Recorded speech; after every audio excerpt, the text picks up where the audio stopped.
Matt and I truly regret how we spent the Christmas season this year. You see, Mike and I had one goal that we wanted to accomplish: play and beat a lot of good video games. That's it. So to punish ourselves, we thought we'd spend the holiday season by playing the worst Animal Crossing game ever: Animal Crossing Amiibo Festival. Amiibo Festival is far from the traditional Animal Crossing games we all know and love. It's a party game. In 2015, Nintendo basically wanted an excuse to launch an Animal Crossing Amiibo line. So they created a party game where you have to play using Amiibo. You can't even get past the menu screen unless you tap one of the 16 Animal Crossing Amiibo figures. And once you do, chances are you'll regret ever doing so because, man, this game is boring. Oh yeah, this game gets heavily criticized for its lack of gameplay and all that jazz. All you do is tap Amiibo to roll a die, read text, and that's about it. We wanted to challenge ourselves, and punish, by really soaking in this game, so we decided to play all 12 boards, which are based on each month. But there's a catch. We can't progress to the next month until we get first place. This game is all about collecting happy points and being happy. Not getting first place makes you feel like a giant loser. We thought we were going to serve this punishment for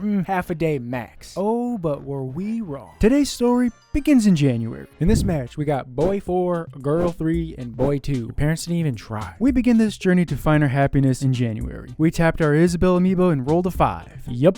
That's the only amiibo functionality. Roll dice. We could be depressed about that, but look, we landed on a happy space and received 3 happy points for wishing all the residents a happy new year. Everyone else rolled and day 1 was crossed off. Don't expect to play any mini games after each round like you do in Mario Party. Basically, the objective is to land on the pink happy spaces for happy points and avoid the purple sad spaces because you'll lose happy points. Same rules apply for bell spaces and spaces with both happy points and bells. Pink is good, purple is bad. Except we didn't remember what purpose these bells serve. Spoiler. That came back to bite us. Yeah, we'll get to that later. We finished the week off by breaking our axe, while hurting our hand in the process, and our wallet for buying a new one. The following day, we broke our favorite work binder, along with our heart. We were this close to breaking our Wii U gamepad next. But hey, nothing like turnip week to get us back in the game. I don't know, what's going on? What are we doing? Something with turnips. Oh yeah, we weren't paying attention. Every Sunday is Turnip Week, where you buy turnips from Joan. We ended up dumping almost all our bells for one bunch of turnips. The other 10 were a complimentary gift from Joan. Oh, how very sweet of you. We had until Saturday to sell our turnips in hopes of making profit. There are numbers on each space that indicate how much you can sell your turnips for, although we had to be careful. The turnip market randomly changes throughout the week. The prices can either go up, down, crash, or fluctuate, so these numbers aren't permanent. We waited until Thursday, where we sold our 20 turnips for 140 bells per bunch. Sure, that sounds good, we thought. Fast forward a bit. We ended up taking the lead by 1 happy point on the 20th, and it felt like we were on top of the world. Yeah, that's right, boy 2. Get yourself another band-aid and stay down. Nobody can stop us. The next day we got dead last in the fishing tournament, and boy 4 took back the lead. Boy 4 continued kicking us while we were down after he stashed 30 more points. Yikes! Okay, that's alright. Now we gotta try really hard. Yeah, any spare band-aids, boy 2? To make matters worse, girl 3 also collected her last stamp to bump us down to 3rd place. Along with not remembering what bells do, we also kinda forgot about collecting stamps. There are 4 gyroids positioned at each corner on the board, so it's important to make your way around the map for more happy points. With less than a week left, we still had a long way to go to reach the final 2 gyroids. No more dilly-dallying. Mike and I kicked it into gear. Somehow we reached the last gyroid and took back the lead with only 3 days left. If this game is supposed to be so boring, then explain to us why we were anxiously sweating. That sweat was really soaking through our clothes after we lost 3 happy points for messing up the feng shui in our house. No clue what that means. All we know is that it meant that boy 4 took back the lead. Then something terrible happened. On the last day, the stock market closed. Who cares? That's not important. What's important is getting more happy points than boy 4 over here, who just caught himself a pop-eyed goldfish, which made him so happy that he got 2 happy points to extend his lead by 3. Are you kidding me? Well, guess what, boy 4? You think that pop-eyed goldfish is so special? Boom! Mo Cricket for 5 happy points. First month down, we're heading to February. Okay, hopefully that's it. No, bonus points or anything. Oh, whoa, that's not good. Okay, well, that's it. Money is important.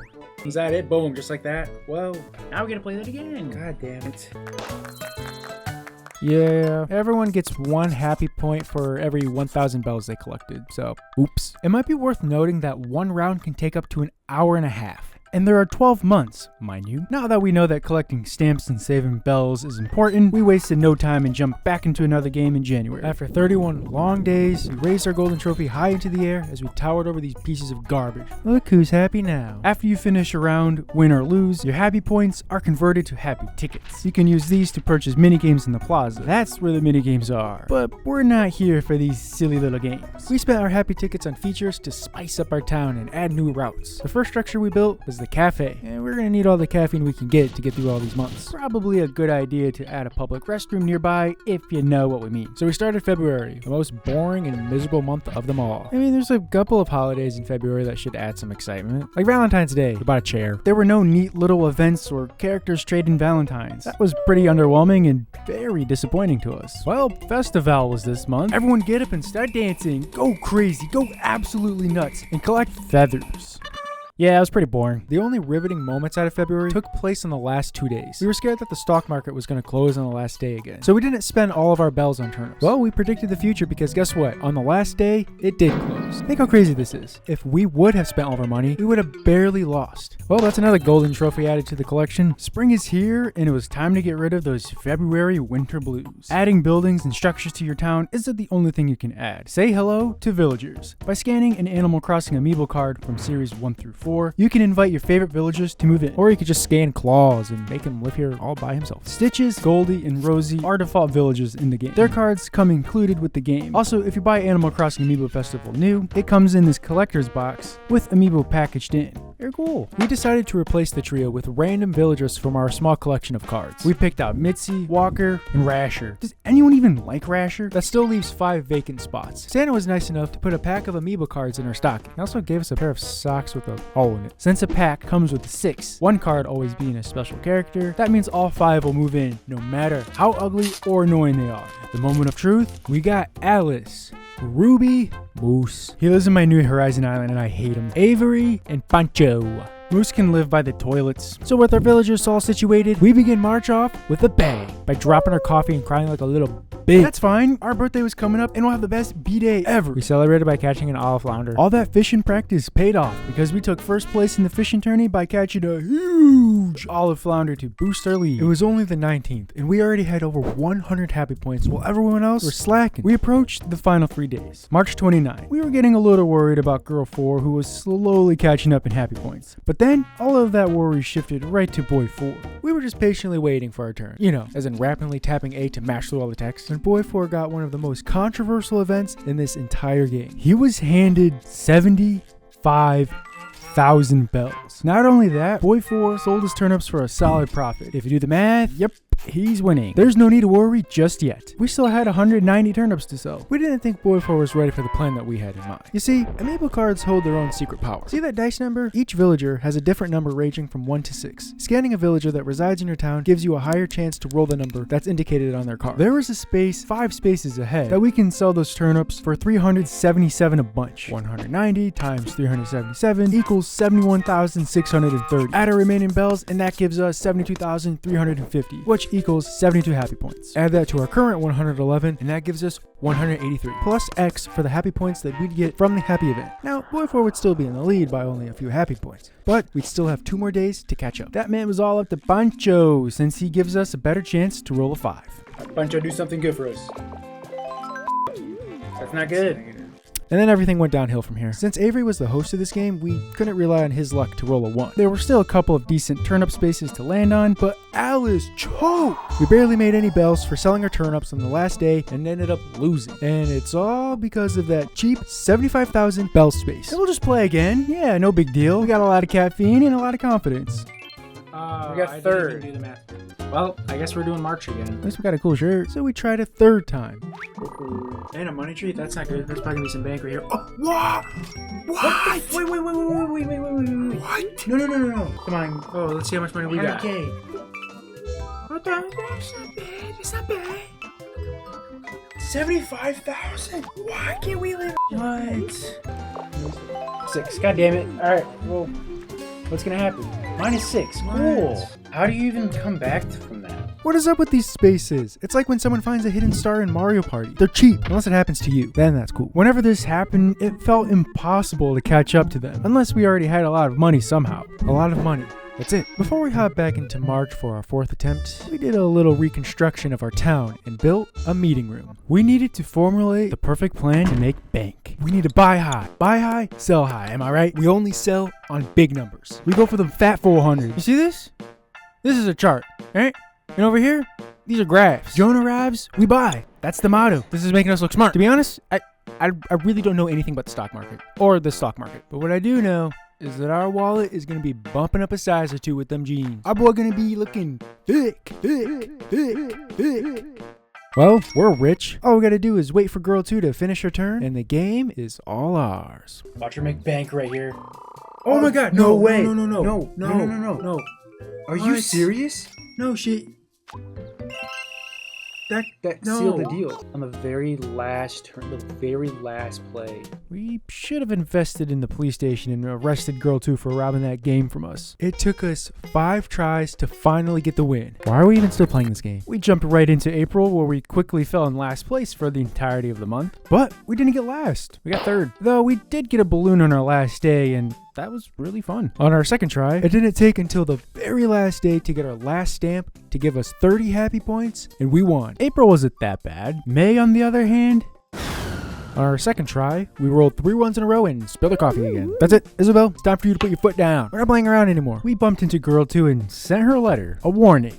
Don't think we didn't forget about what happened to us on that last day of March. Yeah, that'll show her not to mess with us anymore. Okay, now that we took care of girl 2, we can play in peace. Every once in a while, certain characters show up to the town for a day. If you land on their space, you get to interact with them. You can buy a card from Red, play a roulette game with Phineas, and bash your head into a wall when you listen to Dr. Shrunk. There are a couple more that pop in, but whenever the fortune teller Katrina makes an appearance, all attention shifts to hoping you land on her space. Her special event allows the player to select a tarot card. These tarot cards affect the player's luck. We got the Lovebirds card, meaning whoever rolls a 6, we'd receive 6 happy points and 600 bells for 1 week. This tarot card helped us tremendously, especially on Twice Dice Day, when we rolled double 6s. Aim! That's a lot of points. It was only halfway through the month, and we were already over 100 happy points. We were leaning back, sipping on our Joe, feasting on some Christmas cookies without a care in the world. Then on one rainy day, Joan came to town and ruined everything. Apparently, she sold us spoiled turnips and snatched them from us before we could sell them. What the heck, Joan? Thought you were cool, man. The following week rolls around and we're sitting here broke. Meanwhile, girl 2 was standing there with her pockets filled to the brim with over 300. On Friday, we were nervous that the stock market was either going to crash or close on Saturday. So we went for the gamble and sold almost all of them for 92 bells, barely making any profit. So you want to know what the stock market did the next day? It fluctuates. Look at all those juicy numbers we missed out on. Girls 2's lips were salivating at that juicy 246 spot. Girl 2, listen, we're sorry about that nasty letter we gave you. Let's just forget about that, okay? You know, we're even. No, don't even think about it. Girl 2, no. She was then able to afford double the amount of turnips in the last week, while we couldn't afford that many. Again, we barely made profit, while she's over here with over 100K and took home the gold. Girl 2, why do you keep doing this to us? You think game 2 of May was full of drama? Just wait till you hear what happened at the end of game 3. On the 2nd to last day, we sell over 1,000 turnips to break 200,000 bells. We're in first place by a mile. Unless this guy trades money with us. We still won. Yeah, we're destroying him. Oh, no. No, are you kidding? No, you can't do this to us. No, come on. Kidding. It's okay. We got extremely worried there for a moment. However, it didn't affect us too badly and we ended up with a win. We are now entering the summer months, so we figured it was appropriate to add some fun outdoor activities to the town. Yeah, why not play a movie about us getting destroyed in game 1 of June by girl 2, the antagonist. We don't know if she was sent by someone to take us out or if she just really loves Animal Crossing Amiibo Festival. Boy 2 is more of a concern in a rematch. Everything was going his way as he was loading up on happy points. However, we were catching up towards the end of the month. He may have had more happy points in the end, but if you factor in our bells, we passed him for another win. July was next, and wow, what a boring month. I mean, look at it. No fun holidays or events. We made another smoothie. There was a bug contest. I mean, we won that, if anyone cares. Our super loud and obnoxious alarm clock woke the neighbors, whose alarm clock was broken, so she gave us a pile of cash to show her appreciation for waking her up. Why not just use that money to buy a new alarm clock, Alice? We invited all the players over to play Animal Crossing Amiibo Festival. It was a lot of fun. To our surprise, we won on our first attempt, making that 2 in a row. Wow, look at us go. August was more of a drama-packed round. The two of us were feeling good all game, performing hit theater shows, throwing outdoor picnics with our friends, hitting up free movies, watching fireworks with our friends, and winning prizes. Oh yeah! We won the Don't Get Bitten by a Bug contest. We were living that summer dream with all those happy points. But if we learned anything this far, it's that games tend to get super tense during the last week. We were getting this strange feeling that everyone was catching up. Very slowly. It was like we were constantly looking over our shoulders, second guessing our every move, anticipating someone to make a massive profit with their turnips. Or worst of all, someone landing on the dreadful money tree space.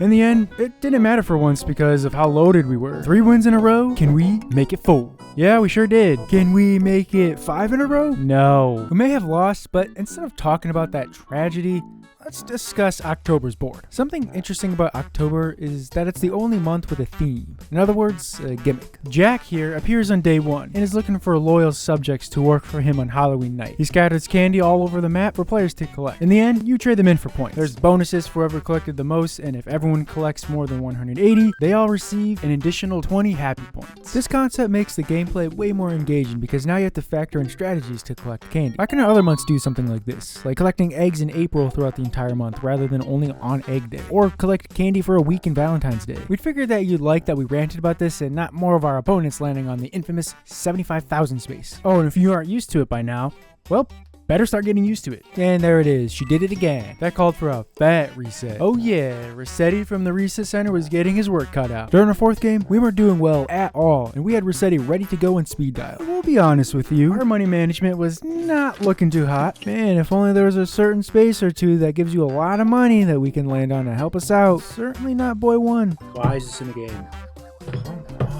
It's an easy W. Alright, that's it. There was only one place we could go to construct the master plan.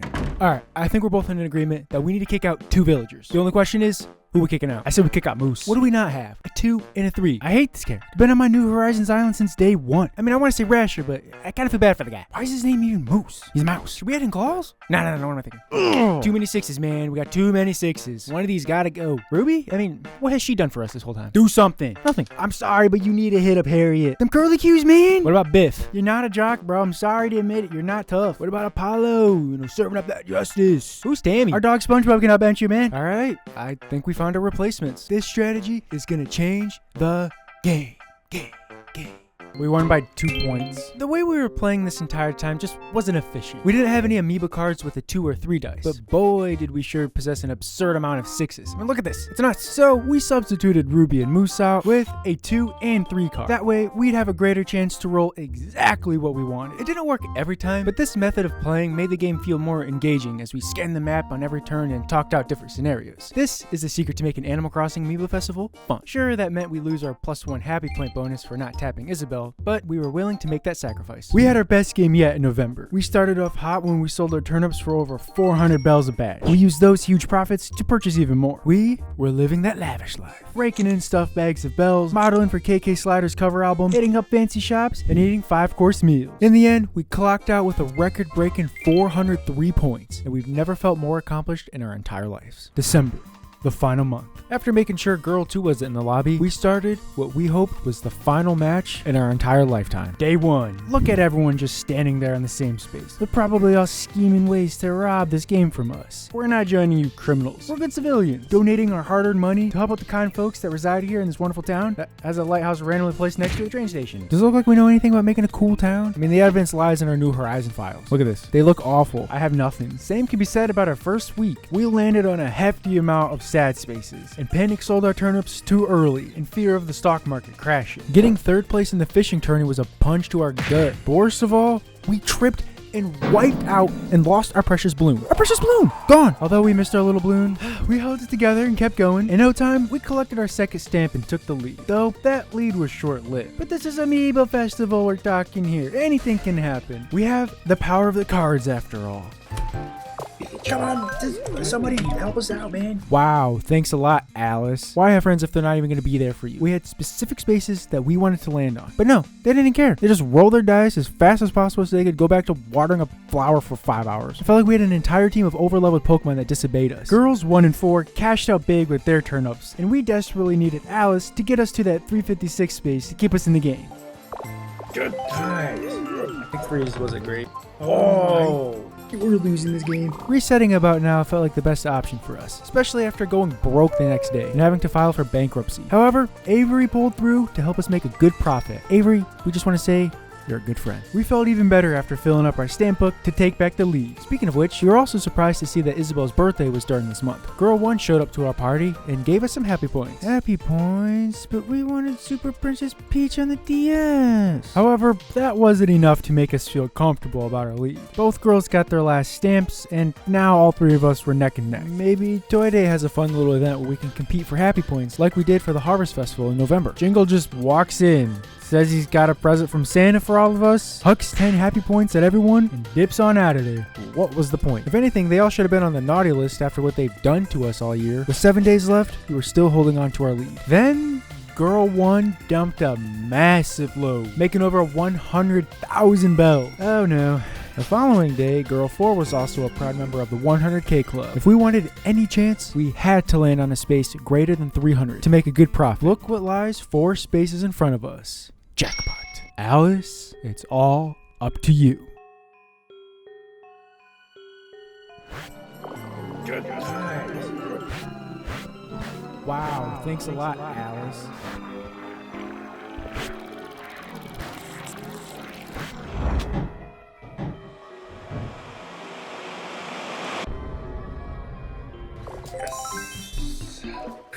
The Australian koala actually did it, but it still felt like anyone's game. Except for Boy 2, who was in his own little world. Day 29. Girl 1 took the lead, but not for long. We took it back by 1 point. 2 days left. She made the terrible mistake of wasting money on a fake painting. We were hoping to land in a happy space to extend our small lead, but we had to visit Katrina, which wasn't so bad since we got a magician card. So for every one that was rolled, we'd get 1 happy point and 100 bells. The final day. Girl 4 surprisingly didn't land on a money tree. She's out. Boy 2 rolled a 1. Thank you. Girl 1 got 4 happy points. We were only up by 1 point. If we mess this up and land on a negative space, it's over. Oh, but we had a little trick up our sleeve. Say hello to the positive card. We won this after enduring one of Dr. Shrunk's garbage comedy shows a few days ago. This turns every space into happy ones. So we played our final turn, scammed someone into buying a book we wrote about in our blog, and awaited the results.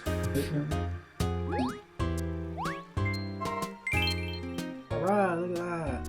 It's over, thank God. We wasted 4 days of our whole entire week. Back to back, Monday to Thursday, all gone, wasted. Just for playing Scott and first place! Oh my God, we did it! We did it! Wow! Oh my God! Wow! Yeah, we wasted so much time and we'll never get that back. Yep. Matt and I didn't spend 1 day, not 2, but 4 whole days pouring our life and soul into Animal Crossing Amiibo Festival. More like having our soul sucked out of us. We looked like raisins by the time we were done. We did not expect the amount of strategies and careful planning we put into each match, and that was surprisingly enjoyable to an extent. I mean, we even created rivalries with some characters. Girl 2, by the way, is not invited to our birthday parties ever. Overall, we learned from our mistakes of not beating a lot of video games, and we will never do that again. We're sorry. So next year, we will avoid this type of cruel punishment by doubling the amount of games we beat. You know what? Make that 30 game. Wait, no, 50. You know what? 100. I said it. Yeah, and if we don't beat 100 games, we'll punish ourselves by playing Family Party. 30 Great Games Obstacle Arcade for 100 hours. And that's a promise. Yeah. Wait. Is this a good idea?